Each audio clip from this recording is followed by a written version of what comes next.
Welcome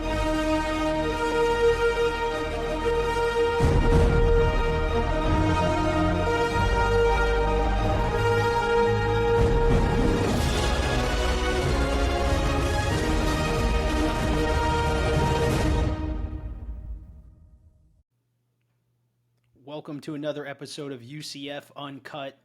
Today we're going to go over Thursday's game versus Jax State and my overview of the positions, players, and just overall thoughts, and give grades, based on those overall positions and what happened on Thursday night versus Jax State. But first, before we go any further, we must bring in tonight's brew of the night, and that is right. We have here a Kirkland Hellas style lager. All right, Kirkland. Yep, that's right. Costco. You can get these at Costco. So this brew is actually from the West Coast. Go figure. They're based out of the West Coast. Kirkland is, and this is out of Bend, Oregon. So, I've heard this is actually from my brother-in-law who said that they're actually quite good. I've never had one, so we're going to go ahead and put this in a proper mug here, and we're going to give it a taste here and see where we're at with this. But if it's good, it's pretty reasonably priced, and you can get these at Costco around the country. So let's take a taste here and see how this is tasting.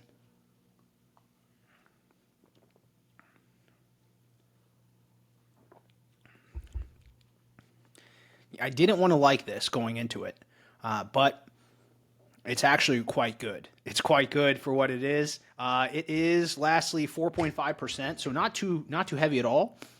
Could be a great game day beer. After watching UCF versus Jax State, I could totally crush a pack of these, any amount.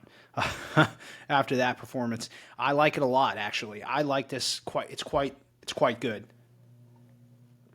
As always, we're going to have to give it a rating. Wow, it's really good. I'm going to have to give this one for what it is. I would put this, it's very light feeling, light-bodied, above, anything else in the lager category in its price range. I'd give it an 8.2 out of 10. That's my final rating. So if you get a chance, check this one out. Big fan, new big fan. Very good. Okay. Let's take a look. What happened? What happened versus Jax State? First off, my first thing that I always, I feel like I'm the calm sometimes to the madness that I see on UCF's Twitter Mafia. What are we talking about here? Okay. Basically, the house was melting down when you go online. If you went on Twitter at all during the first half of the UCF football game, I saw everything from threats at Cam Fancher to Scott Frost needs to resign, blaming Terry Mahajer. I mean, you name it, blaming Gus Malzahn. I mean, just hilarious takes. I was the first to say that everybody needs to relax, just like Aaron Rodgers said. Calm down. Let's take a look at what really is going on.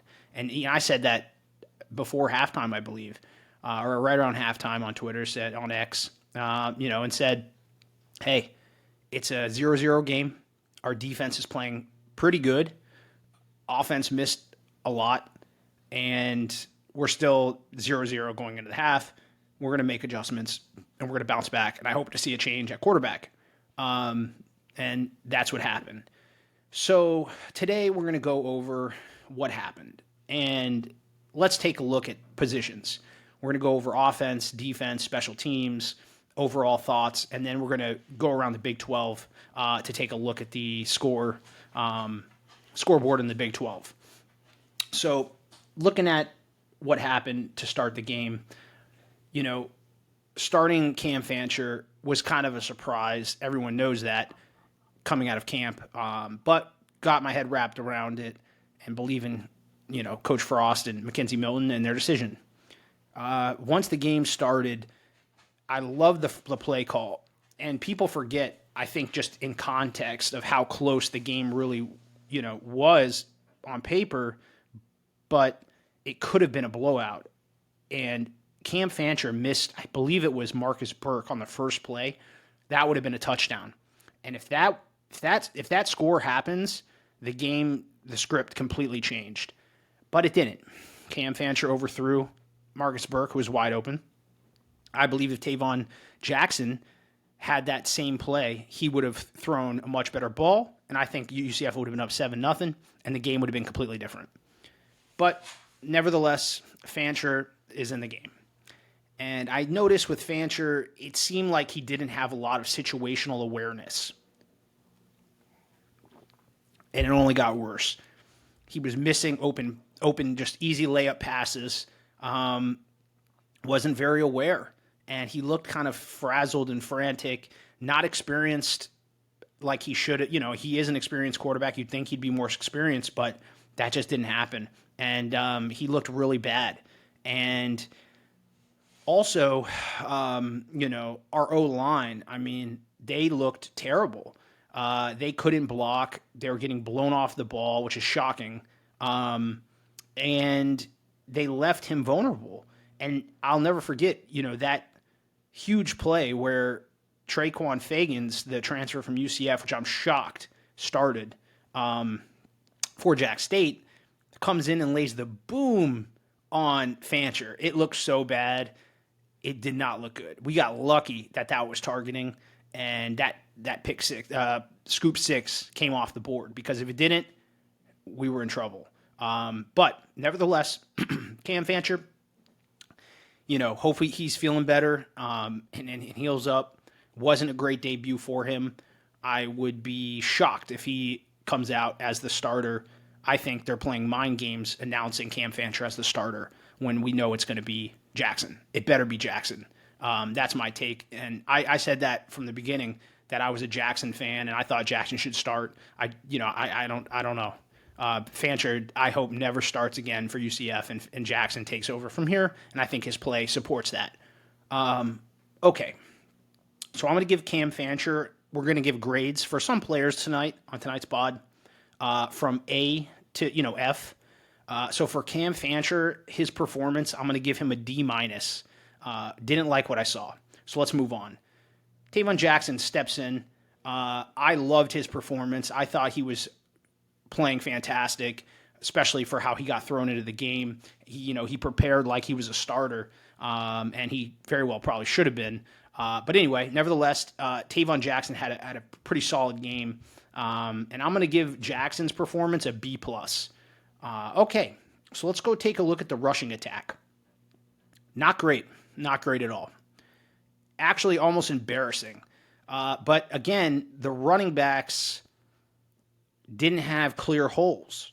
That D-line from Jack State was pushing our O-line around like rag dolls. I was shocked. Especially the right side of that O-line, just getting blown up. And so Miles Montgomery, one, got a lot more carries than I thought he would. He had 21 carries. Two, Jaden Nixon was horrible. And I'll get into that next. But basically, if you look at the overall rushing attack stats, Miles Montgomery had 21 carries for 79 yards. That's a ton of carries. And to only have 79 yards on 21 carries against Jack State, who coming into this basically rebuilt their entire defense, is a little concerning. I don't know how much it's to blame Miles or to blame Jack State. A lot of those runs were frustrating to watch. Like, have some vision. Like, don't run right into the guy who just got blown off the ball, and don't adjust and pivot and get tackled in the backfield for a TFL, which did happen a few times. So wasn't really liking it. So, and I'm like, Isaiah Nixon, I'm like, okay, I'm sorry, Jaden Nixon. I'm looking forward to this guy. Came from the MAC, supposed to be a real baller, and he just totally laid an egg, and didn't get many touches at all. But yeah, Jaden Nixon. So let's stop. Let's go back. Miles Montgomery, I'm going to give him a grade just based on rushing. I'm going to give him a C+. 21 carries, 79 yards. That's a C+. He needs to hit 100 yards on 21 carries against bottom of the barrel. I mean, yeah, they won Conference USA last year, but this team, I'm shocked at how good they were on the defensive side. They're either better than I thought, or our offense is not as good as I thought on the O-line, or a mixture of both. But we'll see. All right, so we're going to give Miles Montgomery a C+. Now, Jaden Nixon. Let's talk about Jaden Nixon. He only had 2 carries. That's a huge indictment because Frost, was basically like, oh, yeah, Nixon, Montgomery, they're going to kind of be like a 1-2 punch. It wasn't the case. Nixon only got 2 carries to Miles Montgomery's 21 carries. And with those 2 carries, you know what Jaden Nixon did? He was -6 rushing yards. 2 carries for -6 rushing yards. Adam Sandler could have done better than that. I'm not a fan of that. I give him an F-. An F-. And it gets worse. Okay, so let's pull back a little bit. So now we went over the quarterback and the running backs, okay? This game really fired me up. Now we're on to the receivers. All right. Surprisingly, they did better than the running backs, and I did not expect that. We're supposed to run the ball and control the trenches against Jack State, and that really didn't happen. Now the receivers stepped up, and I love to see how facilitating UCF's offense was. When you look at who had possessions and receptions, I love to see everyone getting involved. We had 2 receivers, a tight end and a receiver, get 4 receptions. Dylan Wade and Dwayne Thomas Jr. both had 4 catches. And then you look at players that had 3 receptions. Montgomery, I give him credit. He had a couple receptions. He had 3 and had a good amount of yards. So shout out to him on that. But I still keep him at a C+ for the night because I don't like his rushing stats at all. And then you got DJ Black, 3 catches. Marcus Burke, 3 catches. And here's the good one. You got Keelan Fox having 3 catches. I love to see that he's getting involved, and he looked good. So love that. I love to see him getting catches. And they're spreading the ball around, which is great. How do you prepare for that when all these guys are getting 3 to 4 catches? It's a great thing. So very excited about that. So that's a positive. And yeah, for tight end, Dylan Wade with the touchdown. Love his play. I'm going to give him a B+. He had a great home opener. So very, very happy with the way he played. Now, receivers, we're going to go ahead and give them a C+. Better than the running backs, because the running backs on average, between the 2 of them, I'm giving them a D+. D+ for running backs, C+ for receivers, and let's go to the O-line. O-line really, really getting me upset. That O-line was shockingly bad. They got bullied. They got bullied around. They got just absolutely shifted, pushed back. They were talking all this, how tough they were going to be, in the offseason, and Jack State comes into the bounce house, and they outrush us, which is one of my fun facts of the day. We'll get into that at the end. So here we go. They gave up 2 sacks and 5 tackles for a loss against Jack State. That's not going to cut it. If we want to go to the Big 12 championship, if we want to make it to the college football playoff, if Jack State is getting 5 tackles for a loss with an inexperienced D-line against our O-line, that's a problem. 2 sacks, not good, not good. Maybe if we were playing a more stout team, I'd be like, all right, look who we just played. I don't know. The verdict's out on this Jack State team, but I don't foresee them being the top G5 or even close this year. Maybe in the Conference USA, they're top 5 in their own conference, maybe. But I know they won it last year, but they have a completely different team. Don't expect the same thing. So anyway, O-line was really bad. I'm going to go ahead and just throw this out here that they get lucky to get a D+, and I'm giving them a D+. We need to see huge improvements. Now let's quickly, while we're gonna pivot here, but overall offense, total grade, 17 total points against Jack State home opener, 17 points. I'm going to give them a C minus. There's a lot of room for improvement. So we're going to go C minus on offense. Now, turnovers. What a red flag UCF had. We had fumbled the ball 3 times, basically. That's not going to cut it. We got to be better with the ball. Penalties. We were more penalized than they were. It's unacceptable. We're lucky we didn't lose this game.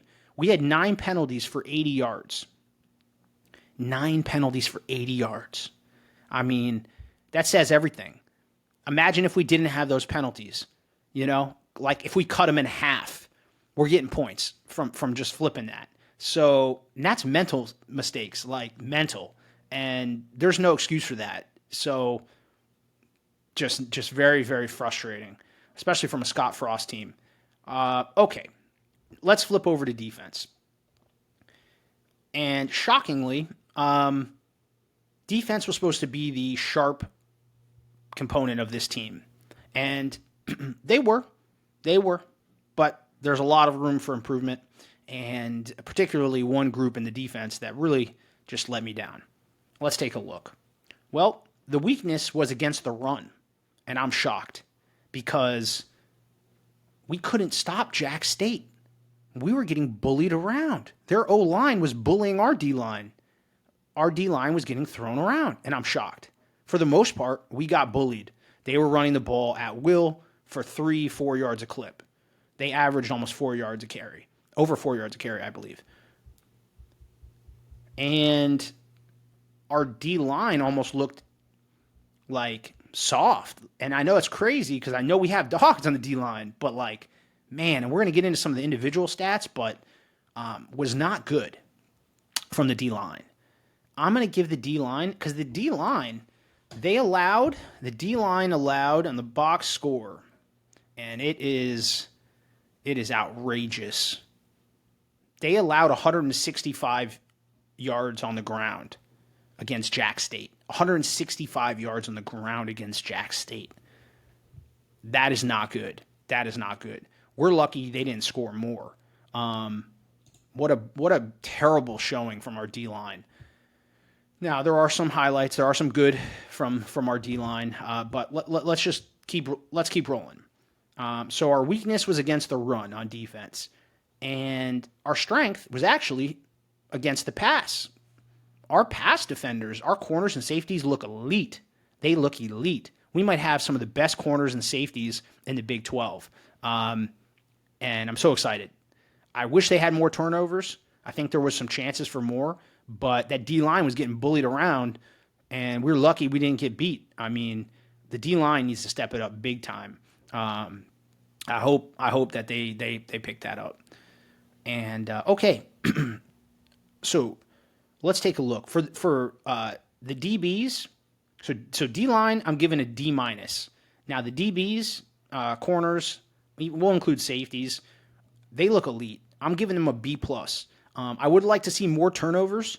That's one thing I would like to see. But as far as shutting down the pass, Gavin Wimstat was 15 for 29 for 139 yards, 4.8 yards average, and he threw a pick. His QBR was 39.7. Terrible. Basically, what really frustrates me from watching that game, and I'm just an average UCF fan, I'm not a high school football coach, I'm not a college football coach, but it didn't take a rocket scientist to understand what they were doing, what they were going to do, and what they did.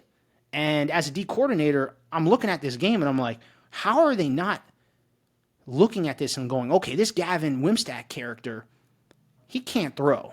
He barely can throw the ball down the field. He's very inaccurate. And if we pressure him, he can't throw. So let's stack the box, lock up one-on-one. We trust our corners and play man and bring the house. And they're going to keep running, and they did. And they just kept running and running and running. And I'm like, okay, if they keep running, let's keep pressuring them. Let's keep blitzing. And we really didn't. We kind of eased up, dropped more in coverage, and just played soft and let them run. Shocking. It's absolutely shocking what they were able to do on the ground. So Yep. Okay. Now, a couple guys. Lewis Carter. Shout out to him. He led the team in tackles at linebacker. He had 9 total tackles. I'm going to give him a B minus. Played pretty good. Philip Dunham, 8 total tackles, 1 tackle for a loss. Balling at safety. Give him a B plus. He's a captain. He balled out. We got some no-shows, though. We got some MIA guys. Have you seen them around campus? Because we didn't see them on the field playing well versus Jack State. Kelly Lawson, 3 total tackles. I heard all this hype. He's supposed to be the leader and the captain as a linebacker. You're getting 3 total tackles? That's not cutting it. John Walker, 1 tackle. Malachi Missing Lawrence, 1 total tackle. Sincere Edwards, 1 total tackle. What's going on out here? These guys got to be way better than this. It's an indictment on all of them. They have to be better. They have to be better. Okay. Special teams. Let's take a quick look at special teams. But before I do that, defense overall, giving them a C minus. I know that it was only 10 points allowed, but they got ran all over and they got lucky. We got lucky that it wasn't a bigger margin, that they scored more points than they did. 10 points, and this is Jack State. So very concerning when we have to play a real offense, not Gavin Wimstat, what they could do, because the run was there. If Gavin Wimstat could actually throw the ball and had any accuracy, they could have easily have put up over 20 points on us, easily. And it's a little concerning. So hopefully they get that corrected, because this D-line, they have to be better. And I think there's a lot to do with, the rain. We'll talk about that, and a lot of other things, but very poor performance. So I'm giving the defense a C minus, and we're so lucky to escape with this win. Now, special teams. Kicking wasn't not great. Not great. Not great at all. Punting was okay. Now, I believe No Rulas missed the kick. Online, they have it as the punter took that kick that he missed. The punter that transferred in, but Anthony Veneri shows him missing that field goal. But I think it was No Rulas. But either way, the kicking, they need to get that together. We need to knock down those kicks. So we need consistent kicking. Punting was pretty good, but not great. And kick returning. Jaden Nixon, here we go. Not great again. He looked slow. He looked no explosiveness. He was our kick returner. He had 2 kicks. He averaged 17 yards on 2 kick returns. Not impressed. We have a lot of Florida speed. Let's get some of these young guys back there returning kicks. Let's get some speed on the field. I don't know what's going on with Jaden Nixon. Brutal. So, yeah, I would make that adjustment. Jaden Nixon's not returning kicks anymore. That would be great. Let's get some speed back there. However, Antoine Jackson, he's returning punts. He had 1 punt return for 21 yards average. So I prefer to see him back there return kicks over, over Jaden Nixon, or anyone in our secondary or any of our receivers. How about DJ Black, or Dwayne Thomas Johnson? Anybody but Jaden Nixon. So special teams, we're giving them a C minus. So yeah, overall, quarterback, starting QB1, Taven Jackson, we're giving them a B plus. Running backs, we're giving them a C minus. Receivers get a C plus. O-line gets a D plus. Defense gets a C minus. And special teams gets a C minus. Now, here's a fun fact. Jack State outrushed UCF at UCF. If somebody told me that before the game, if they said, what do you think the chances are Jack State outrushes UCF on the ground? I would say that you have a better chance that, that's a tough one. It's impossible. It's nearly impossible, I would say. There's no way. I'm shocked, but that's the case. Jack State, 165 yards on the ground. UCF, 110 combined totally rushing yards. It's embarrassing. We are known to run the rock. If we're going to do anything, we're going to run the ball. And we're getting outrushed at home against Jack State, a team that has basically no returning production. Disaster. I'm not happy with it. They should let me give the team a speech about the post-game, how I feel they played. I'll be on them. I'm watching the Biggest Loser Fit on Netflix, and Jillian Rogers, I think her name is, the fit coach, and she's yelling at these people to get in shape. She's all up in their face. Like, you're going to hate me. You're going to hate me today, but you're going to love me tomorrow. Like, you're going to see results, but you need to know. And I'm sure the coaching staff had that talk with these players. I better not see a whole bunch of videos of TikTok dancing around laughing, because what I saw was a disaster. They're all happy for a win. A win's a win, and that is true. But this was a loss, as close of a loss as you could have as a win. Not happy at all with it. And UCF now, they're passing. Clearly outshined Jack State, which is no surprise. 314 yards in the air versus Jack State with 157 yards passing. Basically, Jack State was one-dimensional. All they could do was run the ball. We did not make adjustments. We did not stop their run. We did not put their quarterback in tough positions with third and long. We did not create turnovers. We basically did everything wrong. We had too much penalties.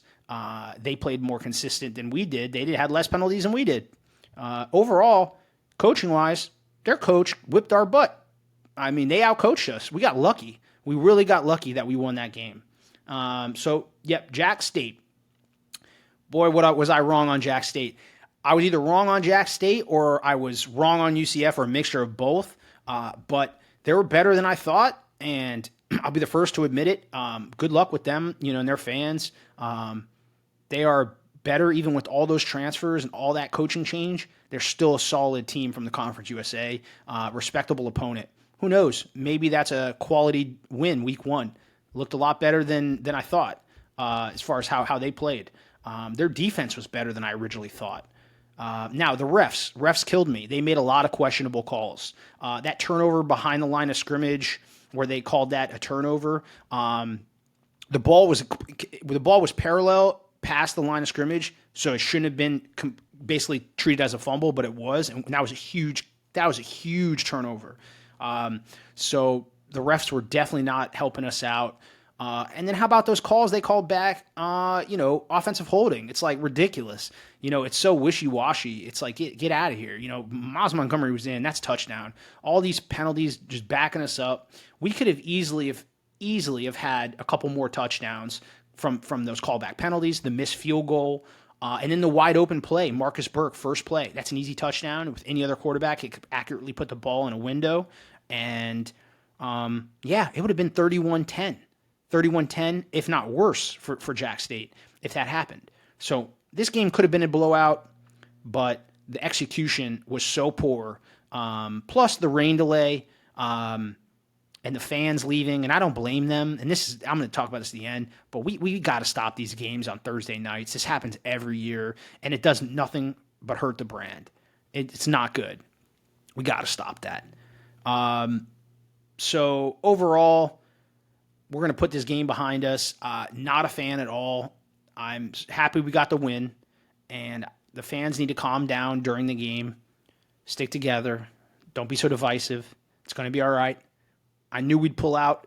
I was never within doubt that we were going to lose, but you have to look at the whole picture and not get so caught up in the moment, I think, and sometimes a lot of the fans from UCF do, and I don't blame them. All right, so now we're just going to take a quick look at the Big 12 scoreboard, and there's a couple big surprises from the Big 12.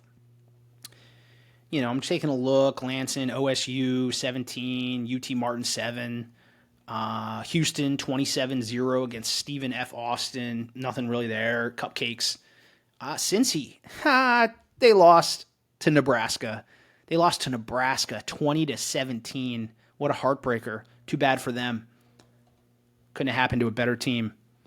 All right, Baylor and Auburn. I called it on my other pod. I knew Auburn was going to whip them. Baylor, they got overhyped. They played a real SEC defense with good corners and got locked down. Anytime that Sawyer faces good defense, the quarterback from Baylor, his QBR tanks and he turns the ball over a ton.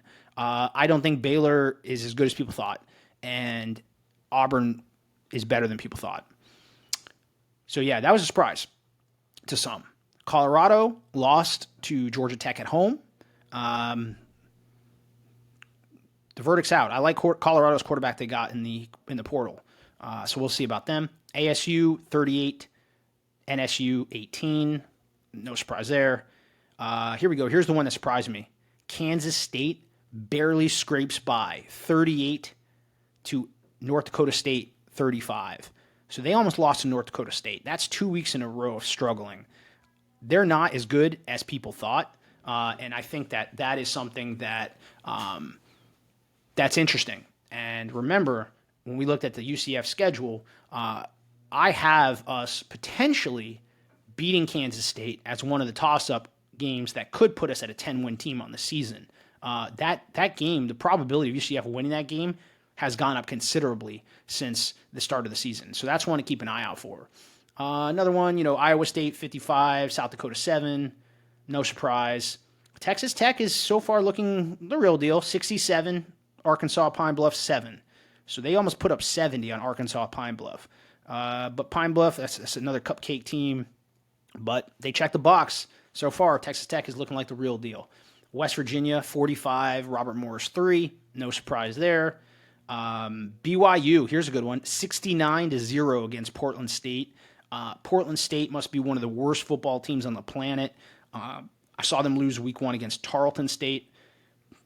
And believe it or not, Tarleton State just beat Army at Army by a field goal, which is a really cool game to watch. And then you have Arizona 40-6 against Hawaii. It just shows how much better, the Big 12 is against some of these, schools like a Hawaii. Just big difference in talent. Here's the biggest one, I think. There's two more. Utah 43, UCLA 10. Oh my. Utah might be really, really good. Or UCLA might be really, really bad. And it's funny because UCLA's quarterback transferred from Tennessee, and boy, did that not work out. What a blowout. So Utah might be really, really good. We'll see. And here's the best one, TCU. Oh my, TCU destroyed Bill Belichick at his home opener. I mean, I've never seen fans leave so early from a big home opener with all those big celebs in the building. That did not go the way they thought it would go. TCU offense is legit. UCF knows all about that. Their quarterback's legit. They're going to be good. Their issue is their defense. I don't think North Carolina is very good. I have UCF beating North Carolina. I've said that since the start of the season. I've been consistent about that. So UCF schedule, and we're going to get into the schedule breakdown of UCF's opponent. I'll probably drop that pod tomorrow, previewing NC State.